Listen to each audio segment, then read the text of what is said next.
Le plan politique, on discute toujours d'un futur gouvernement. Les négociations qui avaient repris à gauche ont tourné court ce matin. Oui, tout à fait. Les négociations du nouveau Front populaire autour du consensus pour le nom d'un Premier ministre sont donc déjà terminées. Laurence Toubiana, qui avait été proposée par le Parti socialiste, a annoncé ce matin sur Twitter, sur X, anciennement Twitter, qu'elle renonce donc à être candidate. Dans ce communiqué.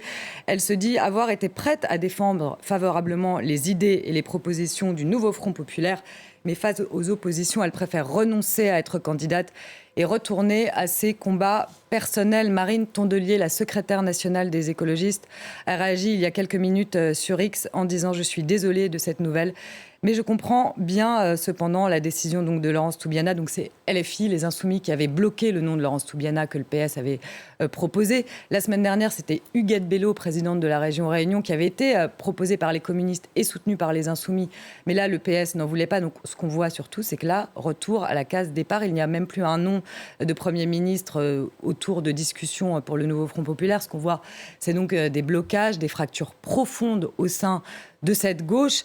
Ça fait 2 semaines que les discussions n'avancent pas, mais en fait, ce qu'il y a, c'est qu'ils ont des agendas et des projets différents, notamment entre insoumis et socialistes. Les insoumis, Jean-Luc Mélenchon en tête, ce qu'ils visent, c'est 2027. Les socialistes ne veulent pas de Premier ministre insoumis à Matignon. Et ça donne un argument aussi à Emmanuel Macron, cette cacophonie au sein de la gauche, pour ne pas nommer un Premier ministre de gauche quand il sera temps de nommer un Premier ministre, puisque visiblement personne n'arrive à s'entendre. Ce qu'il espère, ce dont il rêve, le chef de l'État, c'est d'une grande coalition à l'Assemblée nationale, puisque je rappelle que personne n'a la majorité absolue, et c'est que les sociodémocrates de gauche et la droite républicaine rejoignent ce bloc central, présidé donc par Gabriel Attal. Pour l'instant, ce n'est pas le cas, puisque les socialistes ne comptent pas fracturer ce nouveau Front populaire, mais on verra comment avancent les choses, puisque les négociations semblent vraiment bloquées.